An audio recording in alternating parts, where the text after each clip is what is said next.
Sa loob ng 86 na taon, DZRH ang naging kaagapay ng mga Pilipino sa balita, sa serbisyo at sa bawat kwento.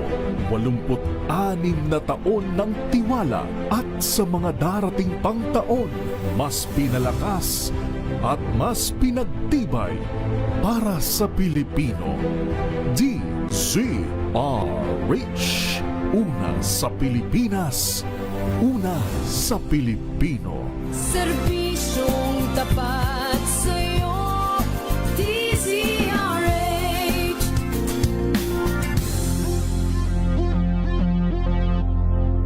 Umaga dahil lalatay ang humahagupit na diskusyon at komentaryo. Lunes hanggang Biyernes sa 2x2.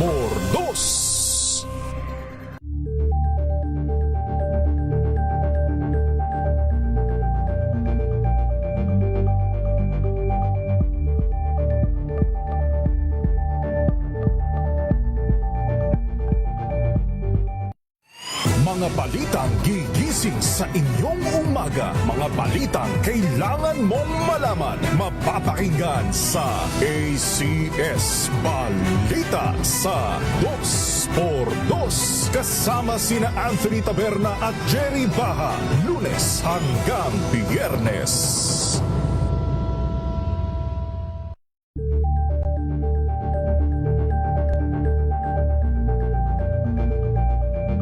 We've got you covered. From the hottest hits, exclusive interviews, kilig to the bones fan meet experience, and hataw performances of your favorite stars. Saturdays, 12 noon, dito lang sa DZRH TV.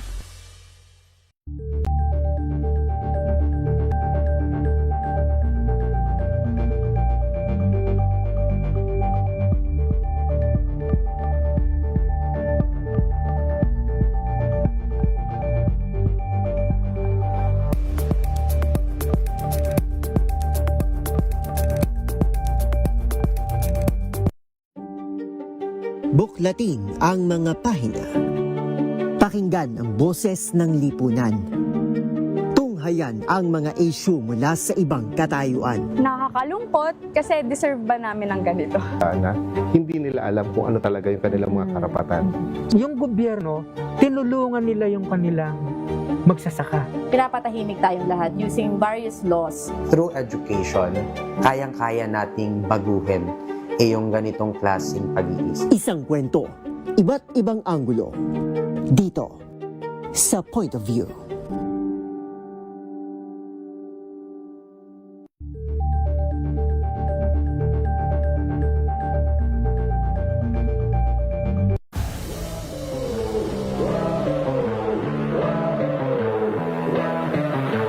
Right now, wala pa kami napapatunayan kasi we haven't won a championship. To me, it means everything. That's really one of my main goals in life. Kumbaga, isa sa mga pangarap ko yan, to be able to represent the country. And it's truly an honor to be able to do so. One word to describe your journey so far. One word, I'd say resilience. I got it patted on the ear. Resilience. Kept going on that. Hey guys, it's Juan Gomez Liliano here from the Converge Fiber Xers, and I just want to invite you all to watch my segment. Oras natin sa buong Pilipinas, alas 3:05 ng umaga. Saan man mangyari ang balita, Luzon, Visayas at Mindanao, hagip ng balita. Pronti, kinalap ng buong puwersa ng MBC Media Group mula Aksyon Radyo, Radyo Natin Nationwide at DZRH, Provincial at Regional Correspondents. Balita Pronti, kasama si Kises Habson. DZRH Balita Pronti.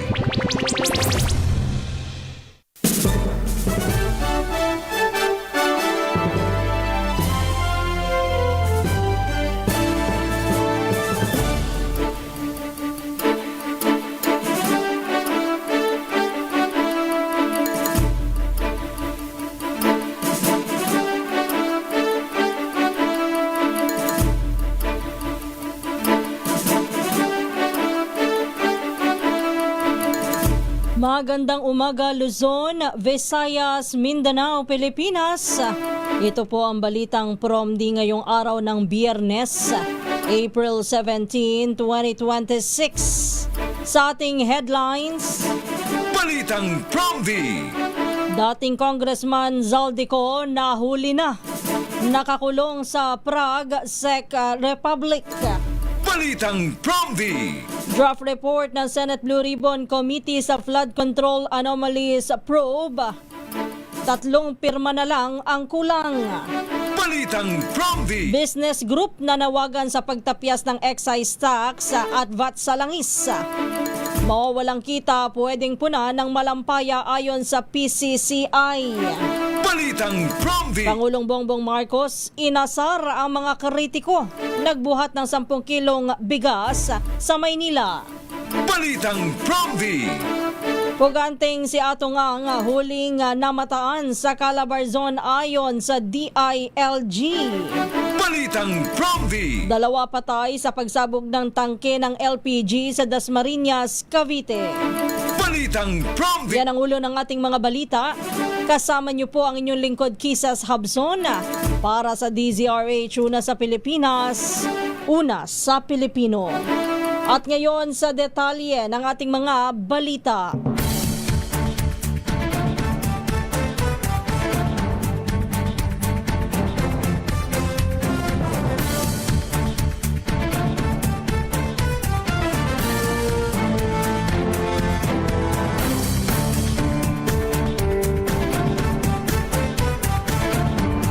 Nahuli na si dating Congressman Zaldico na wanted dahil sa pagkakasangkot sa flood control scam.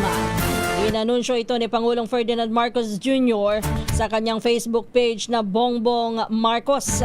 Ayon kay PBBM, kasalukuyang nakakulong si Ko sa Prague matapos na pumasok sa naturang bansa nang walang tamang dokumento. Nakikipag-ugnayan ang pamahalaan ng Pilipinas sa gobyerno ng Czech Republic upang masiguro ang tamang proseso at mapabilis ang pagbabalik sa Pilipinas ni Ko. Si Ko ay dating kinatawan ng Ako Bicol Party List na nahaharap ngayon sa mga kasong malversation of public funds at graft matapos na iugnay sa maanumalyang road dike project sa Oriental Mindoro na nagkakahalaga ng 290 million pesos at sa iba pang mga proyekto sa gobyerno. Umalis si Ko sa Pilipinas noong July 2025 para sumailalim sa medical check-up ngunit hindi na siya bumalik dahil umano sa banta sa kanyang buhay. Balitang PROMD. Samantala sa kaugnay na balita, naghahanda na ang Philippine National Police para sa pagbabalik ng Pilipinas ng puganteng si dating Congressman Zaldico. Ayon kay PNP Chief General Jose Melencio Nartates Jr., nakahanda ang kanyang hanay upang magbigay ng suporta sa legal na proseso matapos na madakip ang dating mambabatas.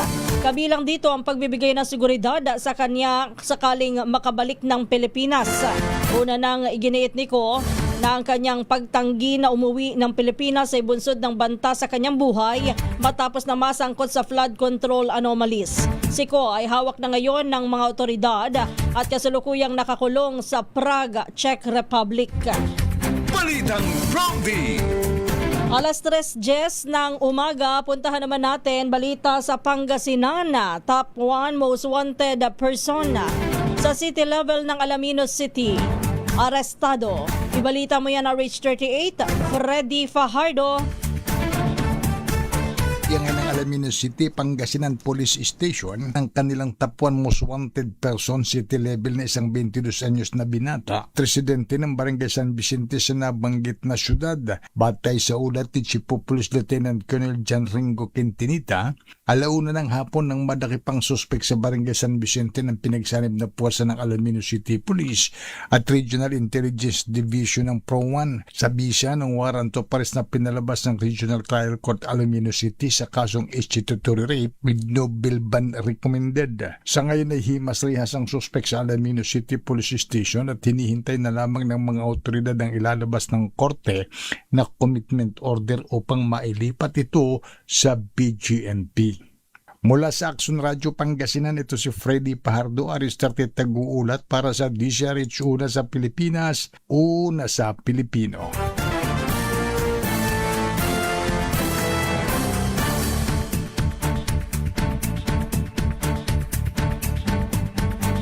Maraming salamat, Freddy. Standby lang, Danny.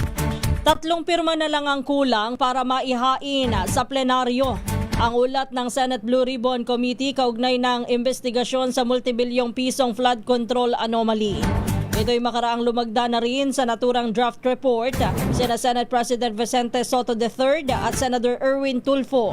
Ayon kay Senate President Pro Tempore Panfilo Ping Lacson, sa kabuuan ay mayroon ng 6 na pirma sa report na kinabibilangan ni na Senators Kiko Pangilinan, Risa Hontiveros, Bam Aquino at ang mismong senador.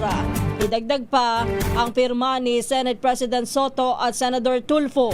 Layunin ng nasabing ulat na irekomenda ang pagsasampa ng kasong korupsyon laban sa ilan dating at kasalukuyang mambabatas na nadawit sa umano'y manumalyang flood control projects. Gayunman, inamin ni Lacson na may ilang senador mula sa majority bloc ang nag-atubiling lumagda dahil umano sa impluwensya o pakiusap ng ilang miyembro ng minority bloc. Sinabi ni Lacson na nirerespeto niya ang desisyon ng bawat miyembro ng komite at hindi niya pipilitin ng sinuman na lumagda. Balitang Prompty!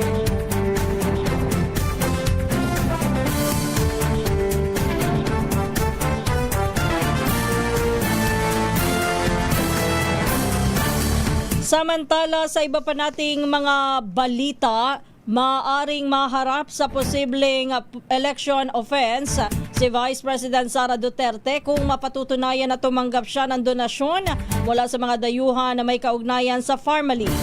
Ayon kay Manila Representative Joel Chua, malinaw na ipinagbabawal ng Omnibus Election Code ang pagtanggap ng campaign contributions mula sa mga foreign nationals. At ito po'y may tuturing na culpable violation of the Constitution kung mapatutunayan na. Lumabas naman sa alegasyon mula sa affidavit ni Ramil Madriaga na nagsabi pong nakatanggap umano si Vice President Sara ng ₱1,000,000 pondo mula sa ilang Chinese nationals at negosyante para sa kampanya noong 2022 elections. Iginit naman ni ACT Teachers Party List Representative Terry Redon na sapat na umano ang ebidensya upang makabuo ng probable cause para sa impeachment, partikular sa issue ng umano'y maling paggamit ng confidential funds. Binanggit din ni dating COA Commissioner Heidi Mendoza na may nakikitang irregularidad sa paggamit ng naturang pondo bagamat maaari pa itong iapela sa Korte Suprema. Sa kabila nito, hinimok naman si Vice President Sara Duterte na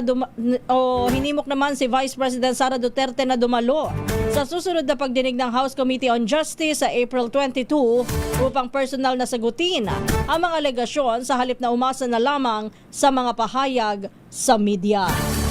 Balitang Prompty! Alas 3:15 ng umaga. Balikan natin mga report mula sa probinsya. Puntahan natin ang Central Luzon. Ang Team Zambales nasungkit daw po ang ikalawang pwesto sa CLRAA 2026. Ibalita mo yan, RH 37, Danny Kumilang. Nasungkit ng Team Zambales ang ikalawang pwesto bilang second overall champion sa katatapos na Central Luzon Regional Athletic Association Clara 2026 kung saan lumahok ang 21 school division mula sa Central Luzon. Batay sa opisyal na medal tally ng Department of Education DepEd, nakapagtala ang Zambales ng kabuang 53 gintong medalya, 42 pilak at 79 na tanso.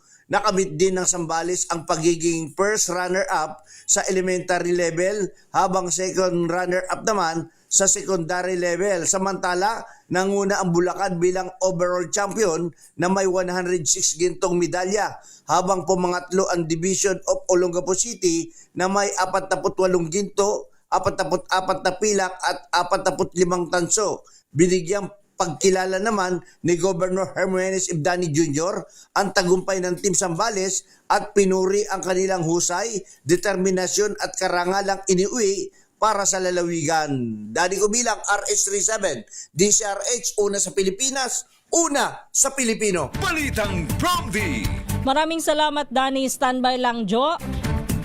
Nananawagan naman ang Philippine Chamber of Commerce and Industry o PCCI sa pamahalaan na suspindihin o bawasan ang excise tax at value-added tax sa produktong petrolyo. Ito'y para mas maibsan pa ang epekto ng pagtaas ng presyo ng langis na dulot ng krisis sa Middle East. Ayon sa PCCI, maaaring puna ng mawawalang kita ng gobyerno sa pamamagitan ng Malampaya Energy Dividend kasunod ng matagumpay na drilling campaign sa bagong gas fields. Bagamat itinatayang aabot sa 136 billion pesos ang posibleng revenue loss sa 2026, iginit po ng grupo na mas malaki ang magiging benepisyo nito sa ekonomiya. Kabilang na dito ang pagbaba ng gastos sa mga negosyo o ng mga negosyo, lalo na ang micro, small and medium enterprises na magpapatatag sa presyo ng bilihin. Suportado rin ng Philippine Exporters Confederation ang panukala na nagsabing makatutulong ito upang mapababa ang produksyon at logistic costs sa mga exporter at mapanatili ang operasyon ng mga negosyo. Balitang Promdi. Samantala, nananatili naman pong mababa ang halaga ng krudo sa world market para sa nakalipas na 3 araw na trading. Mula April 13 hanggang 15, nasa negative trend ang presyo ng diesel, gasolina at kerosina. Batay po sa pagtaya, ang halaga ng diesel ay nasa katumbas ng 16 pesos and 80 centavos bawat litro ang mawawala. Matatapyasan din ng 3 pesos and 20 centavos sa gasolina habang 2 pesos and 60 centavos naman sa kada litro ng kerosina. At dahil may 2 araw pang trading ngayong linggo, maaari pang magbago ang mga halaga o kaya naman ay maaari pang tumaas o bumaba ang presyo ng petrolyo sa susunod na linggo. Balitang Promdi.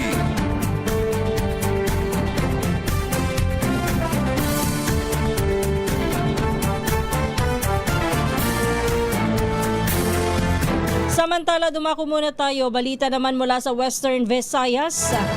Dating seafarer natiklo sa drug-by bust operation sa Sara, Iloilo, 1.8 milyong pisong halaga ng shabu ang nasamsam. Ibalita mo yan, Jocelyn Make ng Action Radio Iloilo. Naging matagumpay ang isinagawang drug-by bust operation ng mga operatiba ng Iloilo Police Provincial Office, Provincial Drug Enforcement Team 3, Sara Municipal Police Station at Provincial Intelligence Unit nang matimbog ang 44 anyos na dating seafarer sa Barangay de Vera, Sara. Nasamsam ng mga otoridad sa high-value individual na si alias Jeff, residente sa bayan ng San Dionisio, Iloilo, ang 270 grams na suspected shabu na nagkakalaga ng 1,836,000 pesos. Ginawa ang pag-aresto matapos ang ilang beses na pagtangka na arestuhin ang primary target ayon sa mga otoridad. Naaresto rin sa operasyon ang tinuturong kakunsaba ni alias Jeff na si alias Andy na isang street-level individual.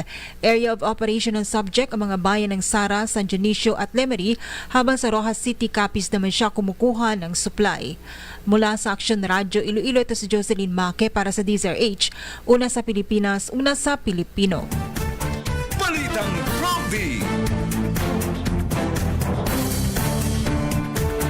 Samantala, sinimula na ng Department of Energy o DOE ang pagkontrol sa presyo ng langis sa pamamagitan ng pag-anunsyo ng minimum rollback at maximum increase kasunod po ng umiiral na National Energy Emergency.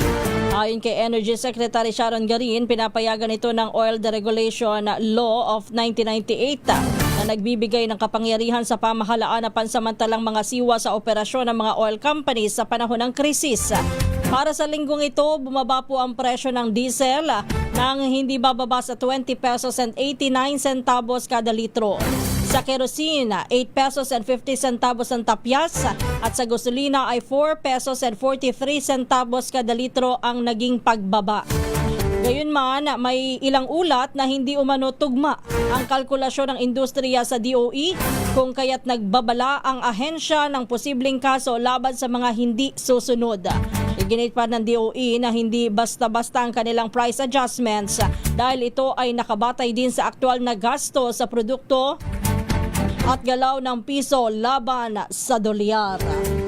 Balitang Bromdy!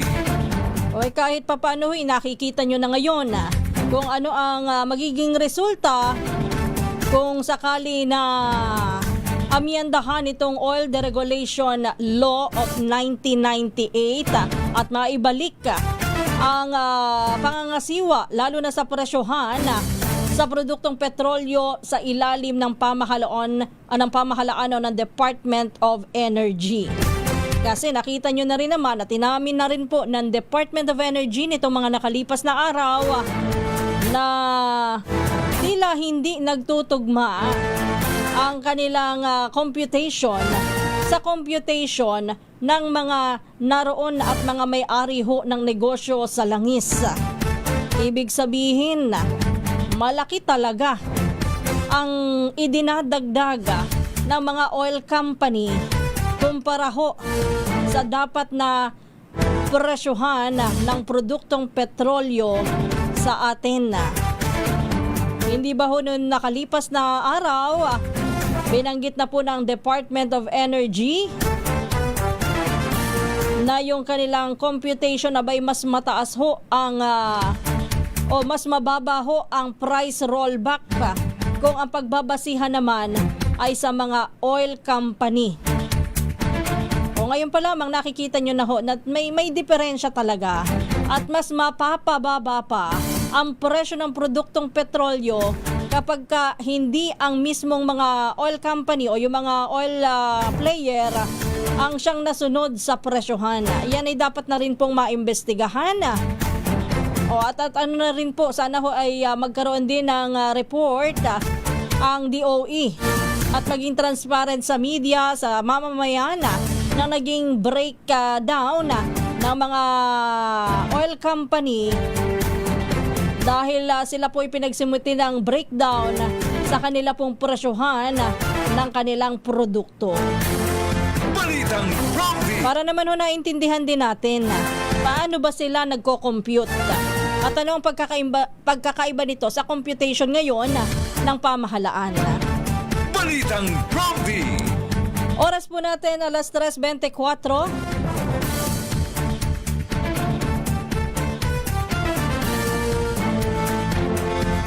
Pinakikilos na ng Land Transportation Franchising and Regulatory Board para po pakiusapan ng mga operator ng TNVS at motorcycle taxi na pansamantalang ibaba ang premiums at commission sa harap po ng oil price crisis. Sa pagpapatuloy ng hearing ng DECA-TRI Committee o Legislative Energy Action Development Council ng Kamara, inatasan ni Lead Council Chairman Miro Kimbo ang LTFRB na kumilos.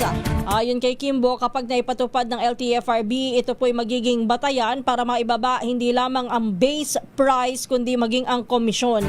Binigyan din ni Kimbo sa LTFRB na gawin ang kanilang tungkulin para hindi dumating sa punto na wala nang mamamasada sa panahon ng kailangan ng publiko ng serbisyo ng mga TNVS at MC taxis. Balitang Bromdy! Speaking ho ng mga TNVS, last week ay tayo ho ay nagkaroon ng pagbaba sa presyo ng produktong petrolyo. Hindi man po sapat pero kahit papaano ay nakatulong din ito para bumaba ng kaunti yung kanilang gastusin sa diesel o sa gasolina kaya. Bukod po dyan, ang Pangulo ho ay nagbigay na rin po ng abiso. Pinigilan po niya noon, kung may inyo po matatandaan, ang dagdag presyo sa produktong petrolyo. Pangatlo pong punto, ang mga TNVS driver at maging ang mga motorcycle taxi ay kasama ho sa binigyan po ng fuel subsidy o ng ayuda ng pamahalaan. Kung yan man ay tig 5,000 o 10,000, basta po hindi bababa sa 5,000 po ang naging fuel subsidy para sa mga TNVS driver. Pero nakapagtataka ho, ngayon linggong ito kung kailan bumaba ang presyo ng diesel ng bahagya kung kailan ho naiabot na ang fuel subsidy at kung kailan wala pa namang inaanunsyong pagtaas sa presyo o sa singil sa pamasahe, simula pa ho ng Lunes naoobserbahan ko na ang mga TNVS nagtaas ho ng presyo sa kanilang singil sa serbisyo. Pakiimbestigahan naman po, LTFRB. Balitang Prompty. Ang laki ho ng itinaas. A matter of 30 hanggang 40 pesos ang itinaas. Oras po natin alas 3:27. Balikan natin mga balita mula sa probinsya. Standby Jimmy. Sa Eastern Visayas, lalaki patay matapos na pagtatagain sa isang inuman sa Macrohon, Southern Leyte. Ibalita mo yan, RH32 Jimmy Angay-Angay. Patay ang isang 50 anyos na lalaki matapos pagtatagain na naganap alas 11:05 kagabi sa Barangay Guadalupe, Macrohon, Southern Leyte. Kinilala ng PNP ang biktima si alias Jose, isang laborer residente sa Barangay Guadalupe, Macrohon, Southern Leyte. Samantala, itinuturong sospek na si alias Norio, 34 anyos, may asawa, residente rin sa naturang bayan. Batay sa ulat na Macrohon Municipal Police Station, nag-inuman umano ang biktima kasamang kanyang mga kaibigan nang biglang dumating ang sospek at walang anumang provocation. Tinaga ang biktima. Tinamaan naman ito sa iba't ibang bahagi ng katawan gamit ang isang itak. Agad naman responde ang mga kapulisan matapos makatanggap ng tawag mula sa barangay kapitan. Gayon pa ba nakatakas ang sospek papuntang di matukoy pa na direksyon. Dalang ginamit na itak. Diniklara naman na dead on arrival ang biktima ng City Health Officer ng Maasin City, Dr. April Garvey Makabuhay. Sa ngayon nagpapatuloy ang hot pursuit operation ng pulisya para sa kagarang pagkakaresto ng sospek. Wala dito sa DYVL Action Radio Tacloban, ito si RH32 Jimmy Angay-Angay para sa DZRH, una sa Pilipinas, una sa Pilipino. Balitang Prompty. Maraming salamat, Jimmy. Samantala, asahan po ang panibagong dagdag singil ng Manila Electric Company o Meralco sa mga susunod na buwan. Yan ay matapos na payagan po ng Energy Regulatory Commission o ERC ang Meralco sa paniningil ng mahigit 4 na bilyong piso sa kanilang mga customers o consumers. Kaugnay po ng malaking gas supply deal sa Excellent Energy Resources Incorporated.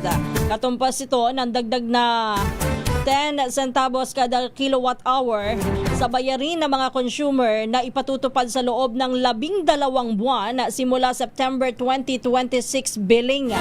Ang hakbang ay kaugnay ng naunang pag-aproba sa 15 taong power supply agreement sa pagitan ng Meralco at ng EERI na naglalayong tiyakin ang sapat na supply ng kuryente sa ating bansa. Samantala, una nang inaprobahan ng ERC ang paniningil ng higit na 31 bilyong piso upang mabawi ang lugi ng mga power producers dulot ng pagtaas ng presyo ng fuel sa kasagsagan ng pandemya at digmaan sa pagitan ng Russia at Ukraine. Balitang Prompty. Noong hong nakalipas na mga araw, ang paliwanag ho ng Meralco sa kanilang taas singil ay dahil po sa pagtaas ng mga generation charges. Pero ang sabi ho nila, sa dalawang magkasunod na dagdag singil sa kuryente ay hindi pa daw ho dito kasama ang epekto ng pagtaas ng presyo ng petrolyo bunsod po ng sigalot sa gitnang silangan. So may inaasahan pa po tayo kung sakasakali na magkakaroon pa rin ng price increase tungkol dyan. Pero hindi pa man po yan ay patutupad. Ito na naman, meron na naman na isa pang dagdag singil na posibleng ipatupad na sa Setyembre. At iba na naman po ang dahilan o sanhi nito. Ako, lahat na lamang ng Pilipino lubog na sa dami ho ng bayarin at sa lahat ng pagtaas na ipinatutupad sa ngayon. Kung kailan naman talaga ang hirap ho ng buhay. Balitang Prompty. Alas 3:31 na po ng umaga. Standby lamang kay Jane Galit Bantayan Oras natin alas 3:31, sinailalim naman sa yellow alert ang power grid sa Luzon at Visayas matapos ang sabayang forced outages ng ilang planta ng kuryente kahapon. Ayon sa National Grid Corporation of the Philippines, ipinatupad ang yellow alert sa Luzon mula alas 4 ng hapon hanggang alas 10 kagabi. Habang sa Visayas ay mula alas 6 hanggang alas 7 ng gabi. Ito po ang unang yellow alert sa Luzon habang ikalawa naman sa Visayas ngayong taon. Ayon sa NGCP, dulot ito ng pagtirik o tripping ng ilang malalaking hydroelectric at gas-powered plants. Sa Luzon, umabot po sa 11,900 megawatts ang peak demand, habang 12,200 megawatts lamang ang available capacity dahilan upang magkaroon ng manipis na supply ng kuryente. Umabot naman sa 2,368 megawatts ang demand ng kuryente sa Visayas, habang 2,597 megawatts lang ang kapasidad ng power grid sa rehiyon. Balitang Bromby! Samantala, puntahan na natin ang Northern Samar. Senior citizen na NPA, matagumpay daw po na nag-surrender o sumuko sa mga pulis. Ibalita mo yan, RH34 Jane Galit Bantayan. Naging matagumpay naman ang ginawang negosasyon ng otoridad sa isang aktibong miyembro ng New People's Army dito sa lalawigan ng Northern Samar matapos na mahikayat ito ng pagbabalik pamalaan. Isa itong aktibong miyembro ng New People's Army mula sa bayan ng Selvino Lubos at isa na itong senior citizen. Ang nasabing NPA ay isang 72 taong gulang, kinilala o nag-ooperate sa ilalim ng command ng isang kinilalang si alias Dudo. Ang pagsusurinder nito ay dahil sa ginawang negosasyon ng kapulisan mula sa Selvino Lubos, katuwang ang 2nd Northern Samar Provincial Mobile First Company. Dahil dito, ito ay nagsurrender sa otoridad at nagpahayag ng suporta sa mga programa ng pamahalaan. Sa kasalukuyan nasa kustodiya ito ng Selvino Lubos Police para sa tamang disposisyon at inaasahan naman na makakatanggap ito ng tulong mula sa pamahalaan pagkatapos ng gagawing tactical interview. Patuloy naman na umaasa ang otoridad na madadagdagan pang bilang ng mga magbabalik gobyerno ngayong taon dito sa lalawigan ng Northern Samar. Mula sa Aksyon Radyo Katarman, RH34 Jane Galit Bantayan ng DCRH. Una sa Pilipinas, una sa Pilipino. Balitang Bromby! Alas 3:34 na po ng umaga. Personal namang sinaksihan ni Pangulong Ferdinand Marcos Jr. ang paglulunsad ng programang Biyayang Bigas para sa Maynila. Kasama si Mayor Isko Moreno Domagoso, nakibahagi po ang Pangulo sa distribusyon ng libreng bigas sa mga benepisaryong working class na ginanap po sa isang mall sa lungsod. Pinondohan ang programa ng Office of the President sa pamamagitan ng financial assistance to the local government units kung saan naabot sa 286 million pesos ang ibinaba para sa Maynila. Aabot sa 80,000 pamilya sa lungsod ang makikinabang sa programa na makatatanggap ng tig 10 kilong bigas kada 2 buwan. Tiniyak naman po ng Pangulo na ikakasarin ang programa sa buong bansa at nauna lang anya ang pagpapatupad nito sa lungsod ng Maynila. Balitang Bromby!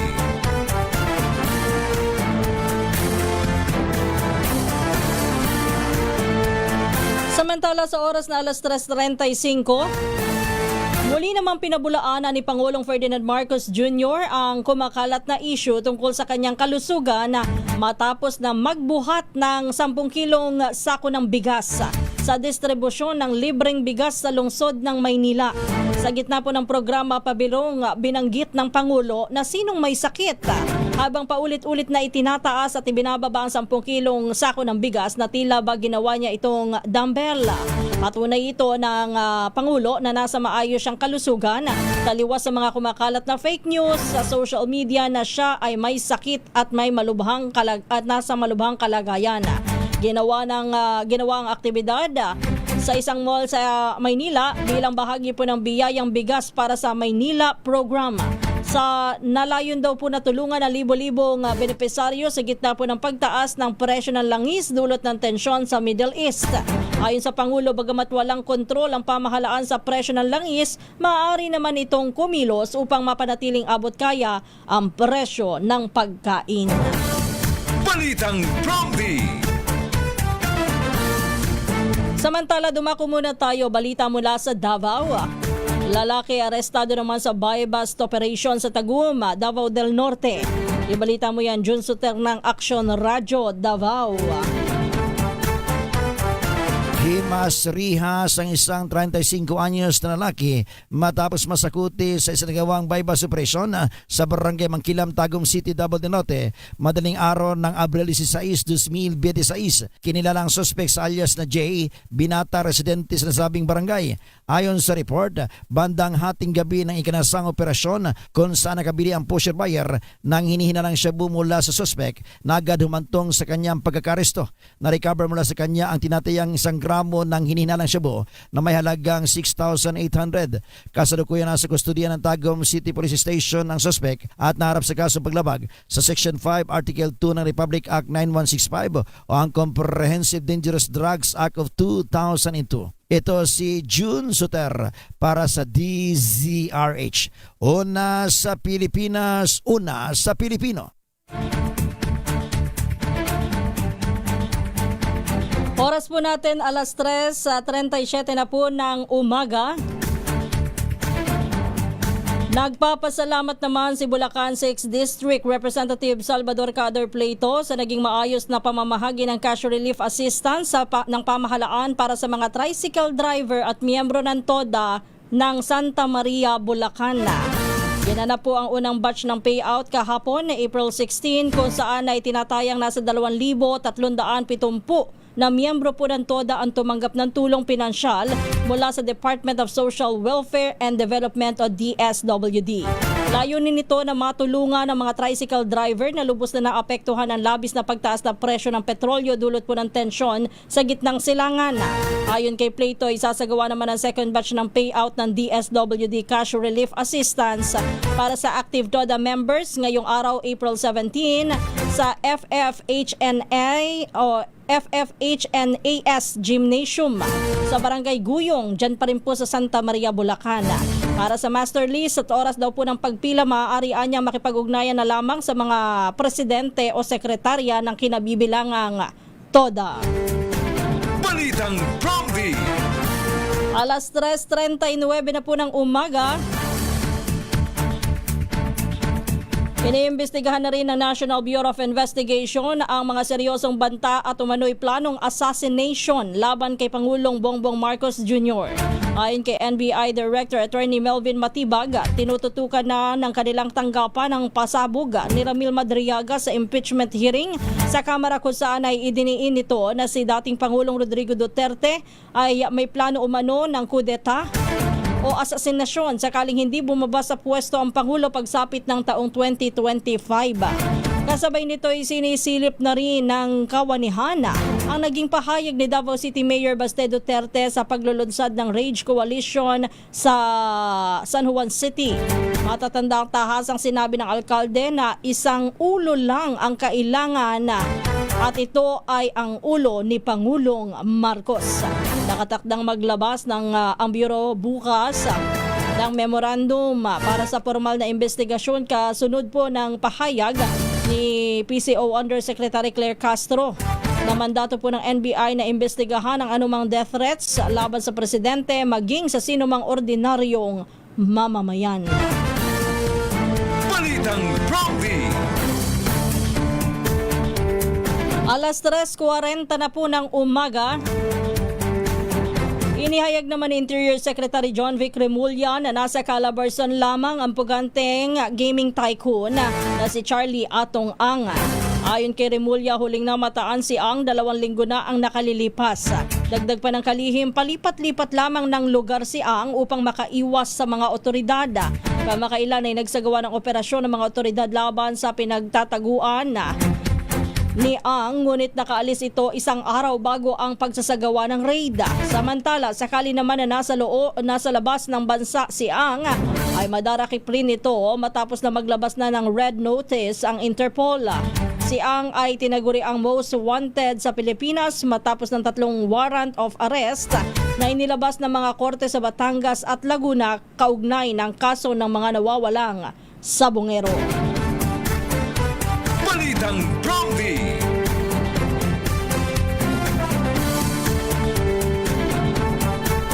Patay naman ang 2 katao matapos sumabog ang ilang tangke ng liquefied petroleum gas o LPG sa Tasmariñas, Cavite.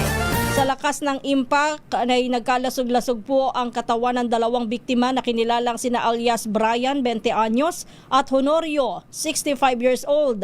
Lumabas sa investigasyon na nangyari ang pagsabog pasado alas 9 ng umaga sa isang LPG refilling shop sa barangay Salawag. Agad na rumisponde ang mga bombero upang apulahin ang apoy. Patuloy naman na iniimbestigahan ng mga otoridad ang sanhi ng pagsabog at lawak ng pinsala. Balitang Promdi. 18 minuto bago sumapit ang alas 4 ng umaga. Diyan na po nagtatapos ang ating balitaan. Dito po sa Balitang Promdi, tayo ho ay dadako na sa pangalawang bahagi naman ng ating programa. Balitang Promdi.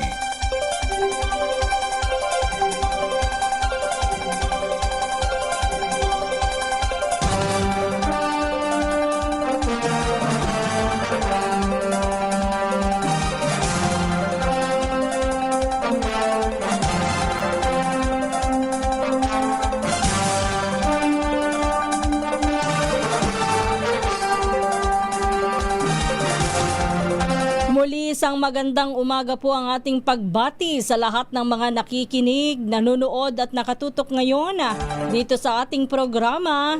Ito nga po ang Balitang Promdi. Kumusta na po ang ating mga kababayan all over the world? Sana po'y nasa mabuti pa rin po kayong kalagayan.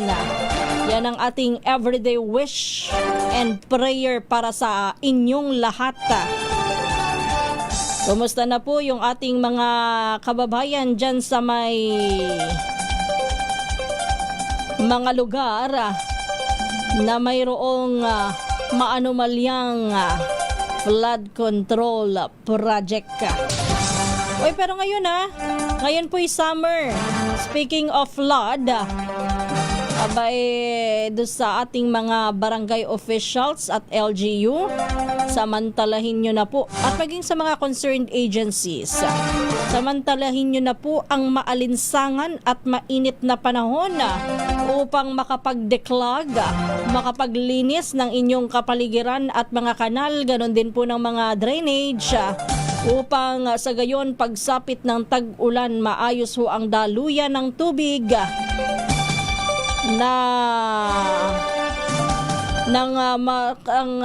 sa gayon ay makaiwas po tayo sa mga pagbaha. Kung minsan ho kasi yung mga pagbaha na yan ay dahil po sa mga baradong estero, baradong drainage o kanal.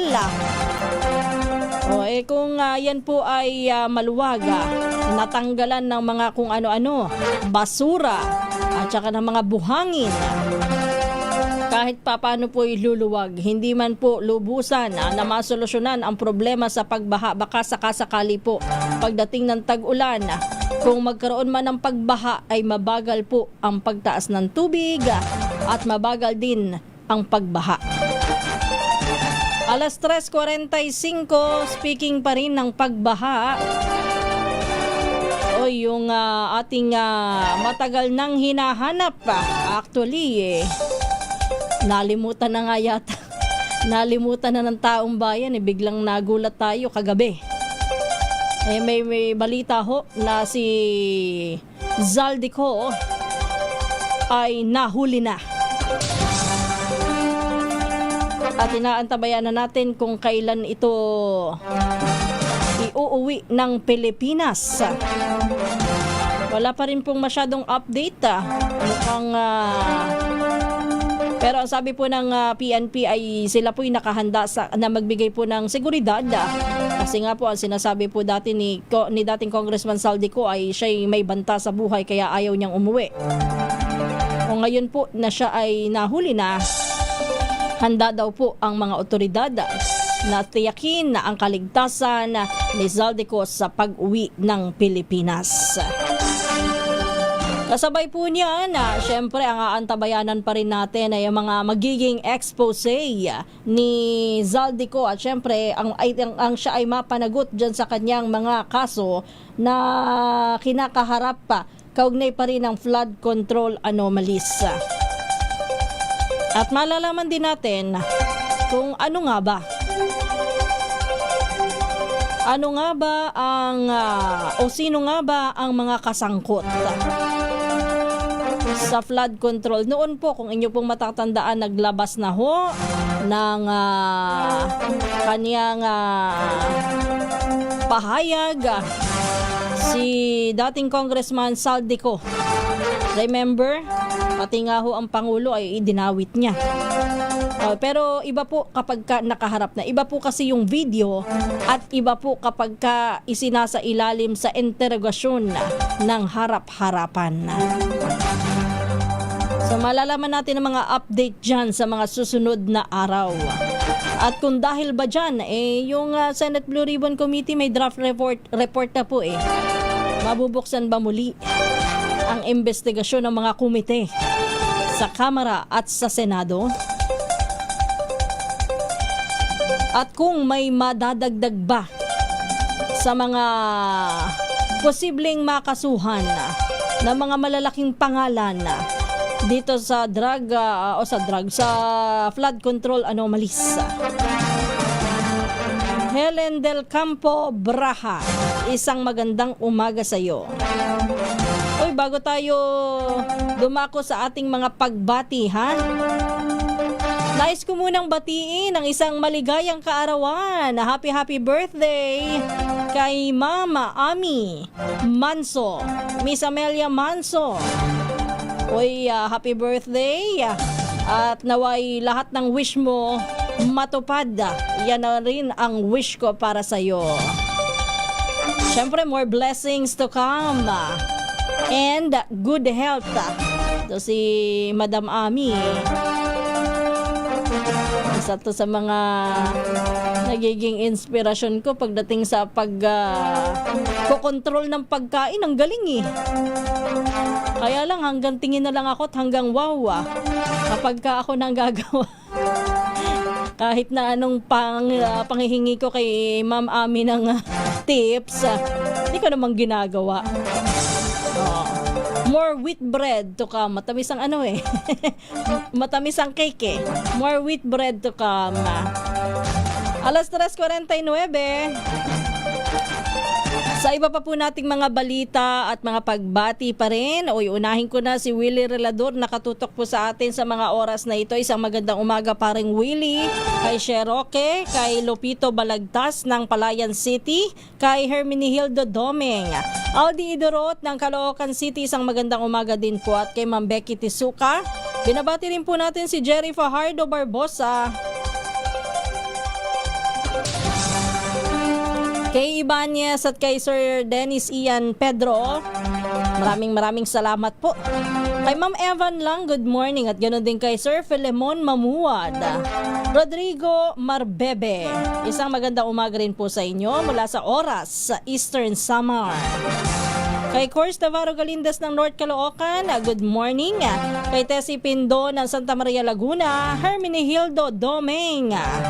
At ganoon din po ang mga taga-Gapan City, sabi ni Willie. At belated happy birthday daw kay Mark Aru. Aro o ba to o Aru? Edgar Tarubago Tariman mula sa Davao City, isang magandang umaga rin po sa inyo.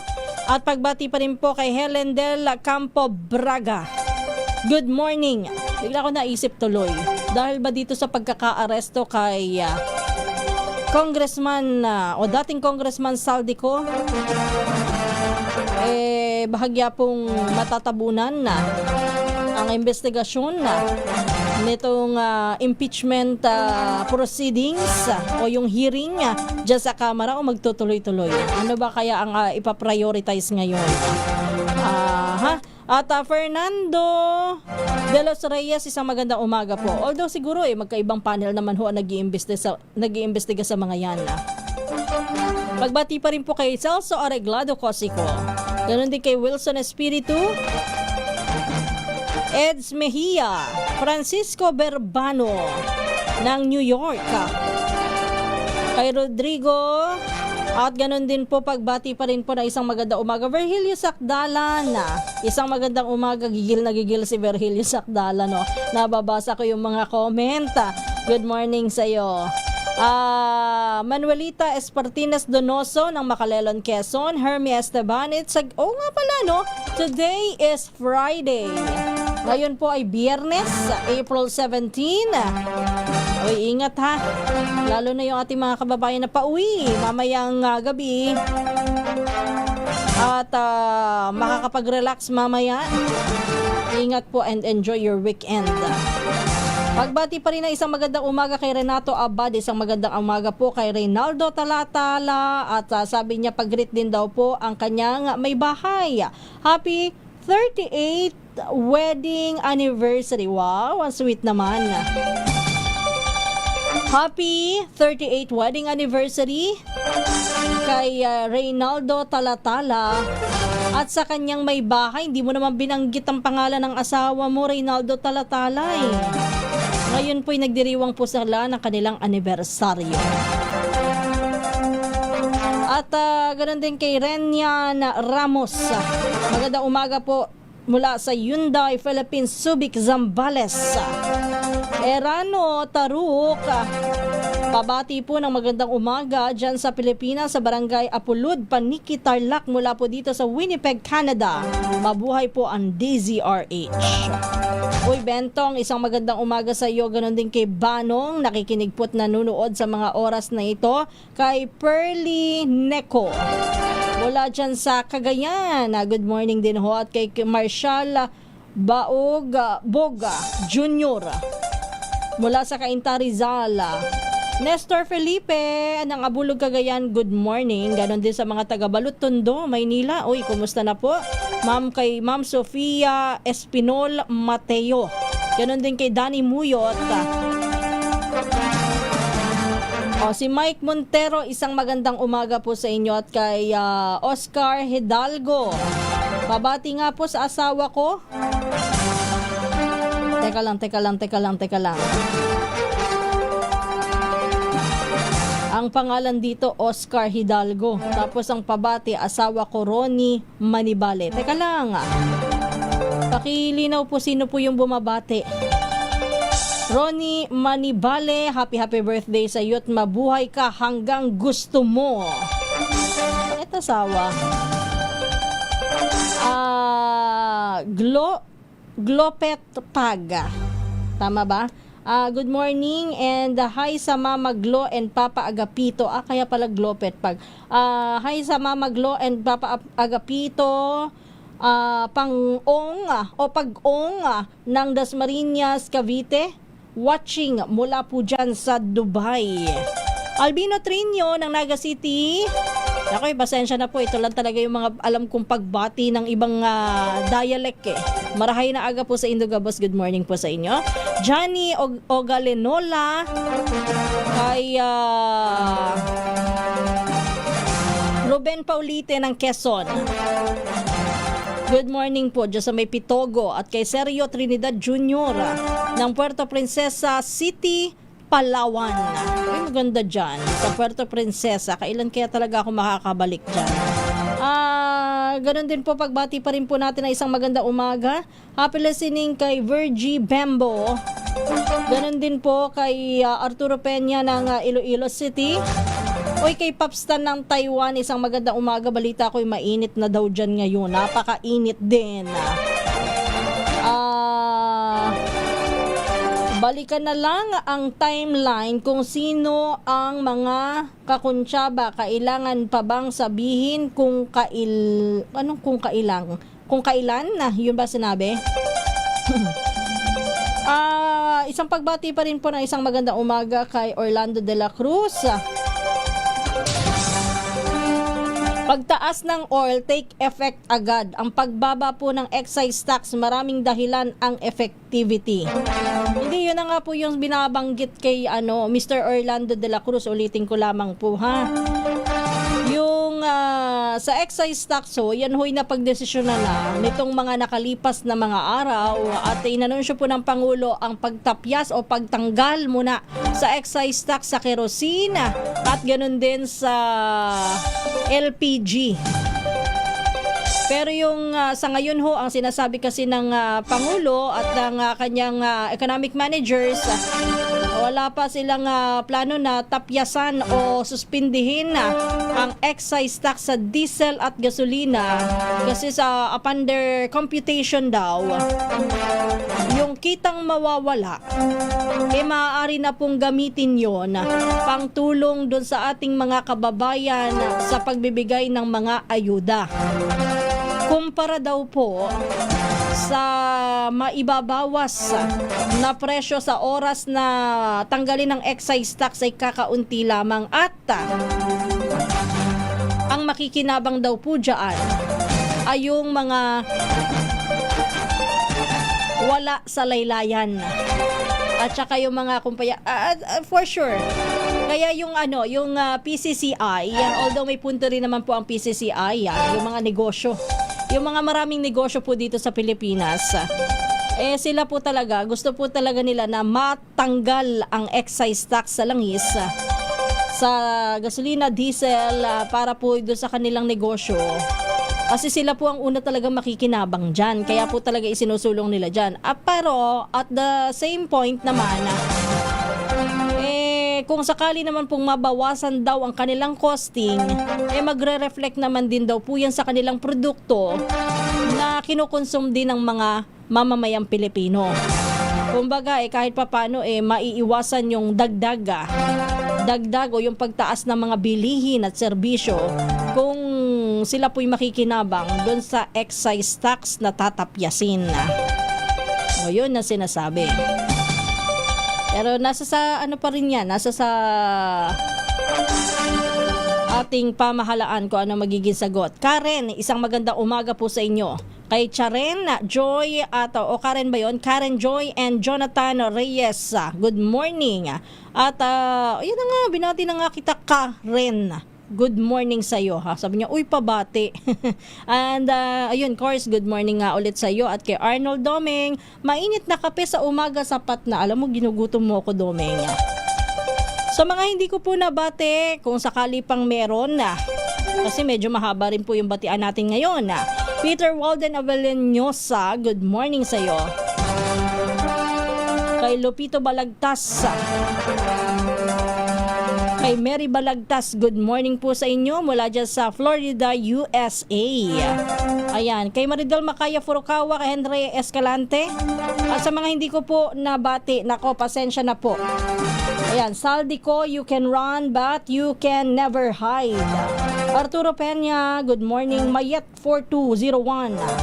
Correct ka dyan, Kisses. Yes, nag-ayos na ako ng kanala para maayos din ang daloy ng tubig sa tag-ulan. Totoo yan. Lani Rehuso, happy Friday po sa lahat mula sa Kidapawan. Ayan, sinusubukan ko po na batiin kayong isa-isa ha. Max Alvarez, good morning. Pero this time, talagang magpapaalam na tayo. Maraming salamat po sa inyong lahat na sumama sa ating talakayan, sumama sa ating batian, nag-comment at tumutok sa ating balitaan dito po sa Balitang PROMD. Hanggang sa Lunes po muli, ito po ang inyong lingkod, Kisas Habson. At susunod na si Kong Angel Palmones at ang Magandang Umaga Pilipinas. Oras po natin, eksakto yung punto 4:00. Good morning and happy weekend.